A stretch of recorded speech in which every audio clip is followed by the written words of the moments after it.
And people that are in the skilled trades have this culture of learning, that they're always watching YouTube videos, reading books, keeping up with the new technology. And I find that the best tradespeople, the ones that really, and not best talented, not best earn the most money, but best love their job, they just got a passion for continued learning. Long after the classroom stops, the learning continues on the job, and that's what really makes them very happy with what they do.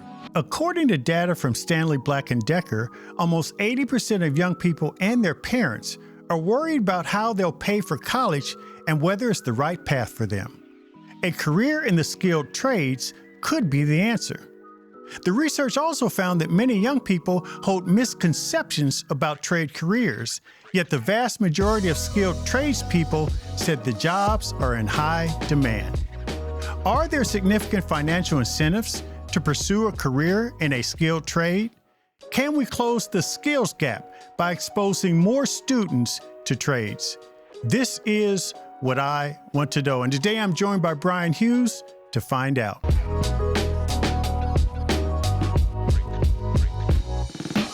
Brian Hughes is the president of Hughes Environmental Engineering, one of the oldest and largest mechanical service providers in the New York City area. Beyond his current role, he also serves as Senior Vice President and Treasurer of the Mechanical Contractors Association of America, which serves and supports over 2,600 mechanical service firms. He began his career in the trades as a supervisor and location manager for Ryder Integrated Logistics. As the fourth-generation business owner and president, Brian joins us today to discuss career opportunities in the skilled trades for our youth. Brian, welcome to the show. Hey, Kevin, thanks for this great invite. I tell you what you're doing is so important, and I want to talk about the trades generally, but this idea of school to career has finally taken hold. A lot of people understand that while a college degree is important, that there are a lot of skilled jobs out here that are available for young people. Talk about the trades. But before that, Brian, how did you get into it? I mean, I know it's sort of a family business for you. You've been doing it for a long time, but you stuck with it. Yeah, it's an interesting question, Kevin. As you know, I have a bachelor's degree from Williams College. I studied political science, but to go to college was not part of the plan to take over the family business. My parents, they never had the benefit of a four-year college. They went directly to the workforce after high school. So to send me to college was not to prepare me to enter the family business as the fourth generation owner. It was to give me an opportunity to do something else, so I didn't have to go into that for lack of any other choices. Well, what changed? Why did you, after going to college, you sort of went against what their expectations were? Yeah, they wanted to make sure that I had the educational background to go do anything, go in the corporate world, go do my own thing. But after working out in the corporate world for a Fortune 500 company for 4 years, I think I got frustrated with the bureaucracy and figured, maybe I give this thing a chance, and maybe I can run this business too. And that was 25 years ago. Yeah, and you're still doing it. And you said fourth generation. I mean, that doesn't happen every day in America. Talk a little bit about the business and, really its roots, how it got started. And on top of all of that, Brian, how you're able to maintain the business after all these years. Yeah. Well, thanks, Kevin. Really, the business started in 1935. My grandfather and great-grandfather during the Great Depression moved from Pittsburgh, where things were really, really bad, to New Jersey and New York, where things were only just really bad. So we started up this business and got into a new technology. Industrial refrigeration and air conditioning was invented, but it wasn't mainstream, and the rest is history. Now, how big is your business? We have about 92 employees. About 2/3 of them are skilled tradespeople that work out in the field with tools. The other third of the business is a combination of administrative and white-collar workers, or people with blue-collar skills that have been promoted over their career here. And when you talk about 2/3 are skilled trades persons, what does that mean? And what type of skills are we talking about? Great question. And we get that a lot. What exactly defines a skilled tradesperson? A good resource would be Indeed.com. Indeed Mhm. lists 72 quote unquote skilled trades, everything from automotive technician to carpet installer to pipe fitter. So anything where you're using a combination of tools and your mind together to produce a benefit for people out there in the workforce. I love that description. It's simple and straightforward. Um, and I find that today's young people in the schools that I visited, they can connect with that notion very well because of they're digital natives and they understand this connection between the tools and the mind. Uh, how are you recruiting young people, or how you recruit people generally to the business? Well, it's certainly one of our biggest challenges, Kevin. We one of our biggest obstacles in recruiting people to come into the trades, as opposed to going to spend your money for a 4-year college education. And by the way, there's nothing wrong with a college degree. I have one, but there's a seems to be a stigma out there that the trades is for people that are lesser educationally or don't have certain capacities educationally, and that's just not true. Yeah. In our world, when you talk about people, for what I do for a living, my industry, which includes things like plumbers, sheet metal workers, pipe fitters, welders, HVAC technicians, these are all essential jobs. And really, in a way, every day is a science experiment out there for your job. It's cool to be out there working Yeah. on stuff. Yeah, and I do think that's the case. That's why I mentioned earlier that a lot of kids today are drawn to it because even in the video games of today, they're trying to fix something or solve something. So it's more than just sitting in a classroom being lectured to and then, spit out what you memorize. It really is about sort of active engagement. And it's interesting because I was talking with Virginia Senator Tim Kaine, whose father was a welder. And he is big on the school to career and the traditional voc education. But he even talks about the fact that there are these misperceptions about the trades. How can we address that? Yeah, and I don't necessarily, Kevin, view it as a binary argument where you must go to college or you go to the trades. It Yeah. can be a little bit of both. Yep. And you go back to your comment about uh, kids on video games, and for any of you that you have listeners that might be parents out there, this is one employer that really encourages one video game that I love, and that's Minecraft. Yeah. Parents, do not pull Minecraft away from your kids. We love Minecraft because it teaches kids teamwork. It teaches them to produce efficiencies with limited resources. So we love kids that play Minecraft. That's a video game that gets thumbs up in the trades. We love it too. In fact, in a lot of the schools that we run, we've integrated Minecraft into our curriculum, and other curriculum providers, school districts are doing the same thing. You are active in the Mechanical Association, the Trade Association for folks in the trades. Talk a little bit about that work and how you all are trying to address this issue. Sure, Kevin. Well, in addition to my day job as a small business owner, I am the Senior Vice President and Treasurer of the Mechanical Contractors Association of America. We call it MCAA, which is an advocacy group for over 2,500 employers just like me, some smaller, many larger, and we employ over 100,000 skilled tradespeople in our craft. So 100,000 workers showed up on the job this morning to work for one of our member companies, and we advocate joining the trades, getting an apprenticeship, learning some skills that can be used throughout one's career, and not going through the situation where you might have college debt hanging over you. And one of the things that we like about it, we promote, is that you could easily start a career in your early 20s and be mid 20s, late 20s, and be earning over $100,000 a year, not having any college debt, and already starting to save for your retirement, whereas most American young people, they don't start saving until much later in life. The skilled careers more than just teach a skill that you could use to earn a weekly paycheck, but to build a foundation to leapfrog you ahead of some of your peers that you graduated high school with. I hope you're enjoying this episode of What I Want to Know, one of the most downloaded K through 12 education podcasts in the country. Make sure you don't miss any of these important topics. Subscribe to the show on Apple Podcasts, Spotify, or your favorite podcast or social media platform. And leave a rating and review so we can bring you more of the topics you want to hear about. Now back to the conversation.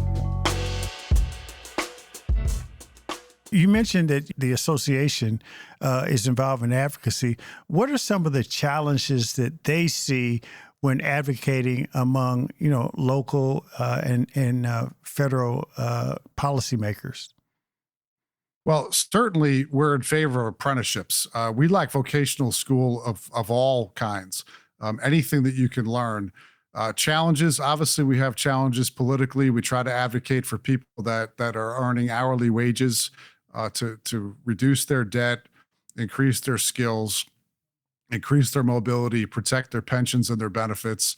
But it's not just the politics and to advocate for what we're looking for legislatively, but we also have people working against us that are trying to push people toward a college degree that might not necessarily need one. And one of the things that when we work with educators, Kevin, we try to explain to them, you may want to be a little bit more open-minded when you look at a child and say, he's not college material. And I'd like to offer maybe an alternative, more open-minded way of looking at things.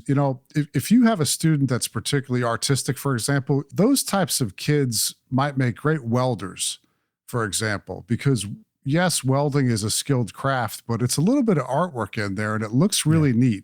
And it takes a little bit of a creative mindset to be able to put two pipes together the right way.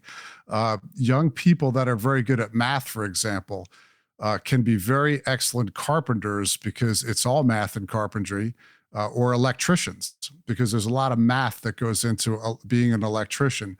So sometimes when a student chooses a skill trade, we often find that when they become good at something, the hints were there years ago. And we're hoping that, academia will be open-minded to the fact that some of these kids actually have some skills that we're not seeing yet until we get out there and get them on the tools. Brian, I actually love that reference because, teachers are in a power position when it comes to influencing young people.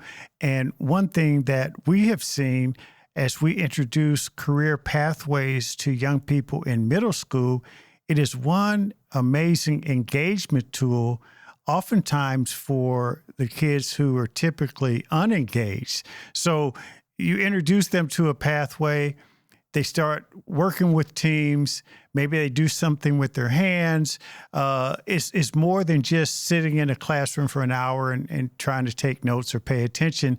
The long and short of it is, they're more excited and engaged around learning, it's a win-win for everyone.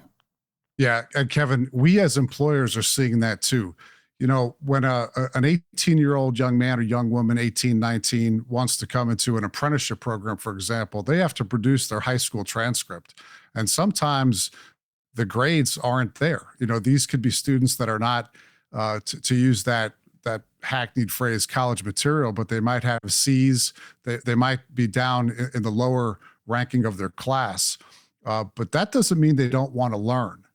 That may mean that they don't want to learn what they were being taught, but they do want to learn. And one of the things we love about the skilled trades is that it's not like you learn a trade and then you don't go back to school anymore, where you learn to be an electrician or you get your plumber's license.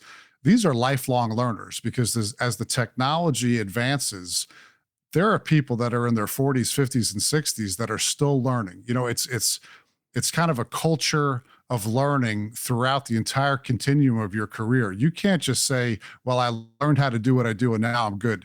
They learn throughout their career, not just to get a certificate or a piece of paper. And that's what we love about the trades, is that we catch on to somebody that really does want to learn because they get excited about it. Like I said, for some of these young people, they didn't like science class that much, but when they come get a job in a trade like ours, every day is a science experiment and every day is a field trip, and they love it. They Yeah. love it. One other thing you mentioned, the advocacy work that you're doing with MCCA, and we talked a little bit about the politics, but in spite of the crazy nature of today's politics, this is one area where folks on both sides of the political aisle tend to find agreement. So what are some of the things that can be done to jumpstart the awareness? One area of common ground is for working people. People that, and I'm talking about the shower after work crowd, not the shower before work crowd. Working people, we legislatively need to remove every possible barrier in front of these people in order to make them succeed for themselves and their families and their communities. So we are in the barrier removal business, not in the obstacle placing business. And most of the people would agree that we need to be removing every barrier possible to these people. And, last week I had a chance to meet Mike Rowe. And most of your listeners will know Mike Rowe from Dirty Jobs on the Discovery Channel. And Mike Rowe made a very interesting comment, which I thought was prescient. He said, "We continue to loan money to students that can't pay it back to train them for jobs that don't exist any longer."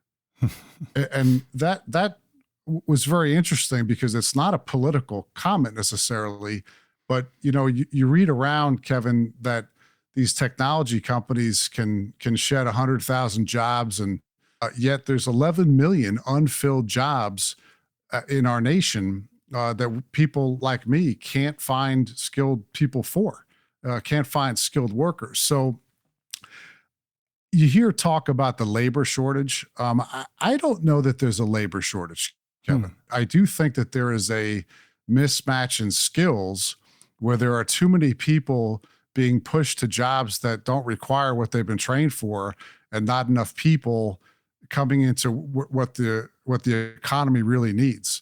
So my message to academia, what's being offered to us is not exactly a good fit for what we're looking for. And collectively, we have to get together to make some changes to improve not only what we're looking for our society, but also for the individual, individual worker that's coming out of school and coming into businesses like mine.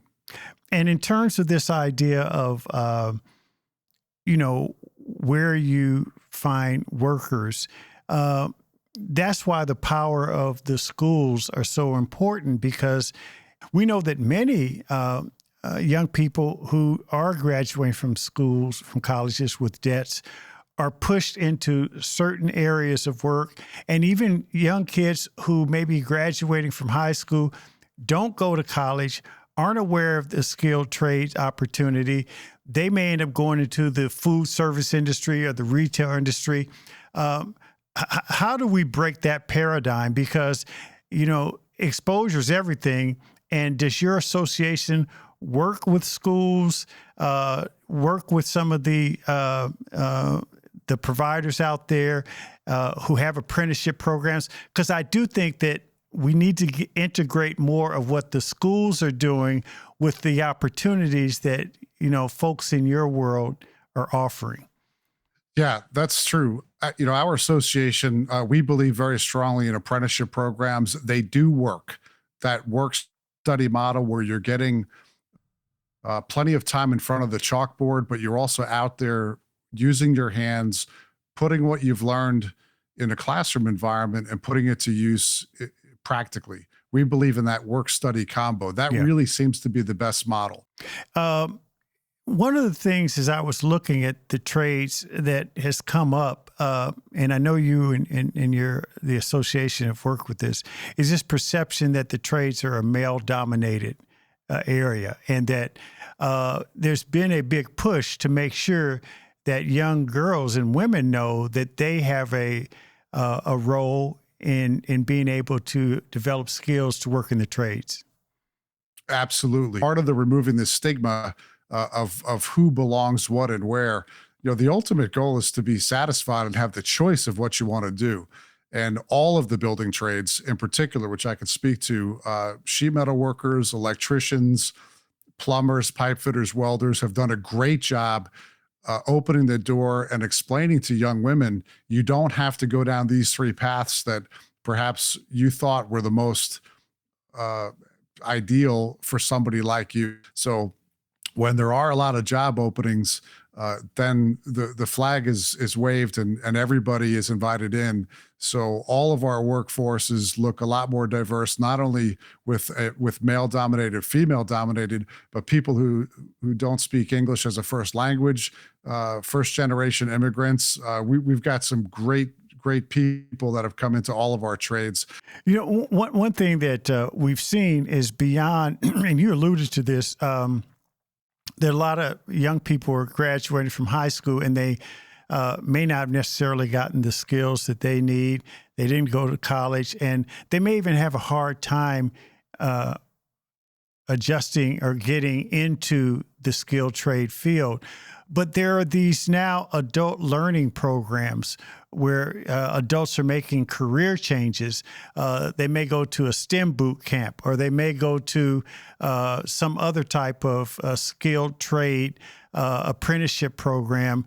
How does that fit in for those who maybe have finished their education, are sort of stuck in a dead-end job, and there's still room for them to develop some of the skills necessary to get employed as a skilled trade worker? Yeah, great observation. The typical tradesperson doesn't necessarily start their career at 18, 19 years old anymore. We get lots of people in their 20s, early 30s. We recently hired a 42-year-old apprentice that basically had a 20-year career, totally unrelated to what we do, but wasn't quite satisfied with his vocation in life, and he'll spend the next 20 years hopefully with our company. It's never too late. You shouldn't have any regrets about what you do, and if you think that you've made the wrong decision or you're not 100% satisfied in what you do, I can tell you, I'm a testament to that the trades will be open-minded to older people that are looking for a different way of life, and something that where you don't feel fulfilled in an office or a cube. There are lots of opportunities, and there is no better time than now. Yeah. When it comes to schools being more open and making the adjustments to allow for apprenticeship programs, I have heard employers say in the trades field that some school bureaucracies can be a barrier to even getting good apprenticeship programs in place. Now, I think many schools are making sure that they are making the necessary adjustments to work through those challenges. But what advice would you give to schools that are considering working with some businesses, developing apprenticeship programs? How can they make that easier for the companies? Well, one thing is to reach out. We recognize that not everybody has a vehicle by which to reach out to employers like us, but we do have associations that are open-minded, and we will do the work. We will come to you. We have the resources. We will come speak for any schools that will let us in and have an audience, even for 15 minutes, for some of the kids in your classroom that might be open-minded to our message. One of the things that we need as a society, Kevin, to break down is that, there's a false premium placed on a four-year college degree. And particularly in some of our more upscale communities, there's lots of self-congratulation on their 99% college placement rate. But what they don't tell us is how many kids came back after Thanksgiving and said, Mom, Dad, this is not for me. We don't ever get that stat about how many don't make it through that first year of school. And we want to get out in front of them so those kids don't waste that year. You hear things about a gap year, Kevin, right? That's something that we hear a lot of post-pandemic, a gap year. That's a great time to look around and maybe take a test drive for something where you might work with your hands. Even if you wind up going to college, down the road, that's okay. I have three kids, and two of them are in college, but they also know how to drive a forklift and they know how to operate a commercial vehicle making deliveries through New York City. So again, it's not mutually exclusive, but you need to appreciate the trades, and maybe that they'll have some opportunities to do what they want, whether they have a college degree or not. So I have one last question, Brian. This is what I really want to know. And for many people who are in the trades, you mentioned plumbers, welders, and the like, folks call on them when they need something, or they may be behind the scenes. You mentioned operating a forklift, doing the work that needs to be done to make things go and make business work. What makes for a successful career in the trades? What do you feel makes them successful and feel successful? Well, that's a very easy question. And the common denominator for all tradespeople that I find, and this is everybody from automotive technician to carpet installer to plumber, is they have a burn to learn. There's something in the DNA that they're always learning. It's like a nonstop circular education where you learn how to do something and then you get better at it. You learn more. The technologies change. 5 years into your trade, you need to get a new skill set. It's not like you learn to do one thing and you never go back in the classroom again. And people that are in the skilled trades have this culture of learning, that they're always watching YouTube videos, reading books, keeping up with the new technology. And I find that the best tradespeople, the ones that really, and not best talented, not best earn the most money, but best love their job. They just got a passion for continued learning long after the classroom stops. The learning continues on the job, and that's what really makes them very happy with what they do. Well said. Brian Hughes, thank you so much for all you do, and thank you for joining us on What I Want to Know. Hey, great having me, Kevin. Catch up soon. All right.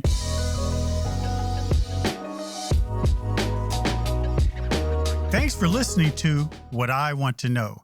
Be sure to follow and subscribe to the show on Apple Podcasts, Spotify, or your favorite podcast app, so you can explore other episodes and dive into our discussions on the future of education. And write a review of the show.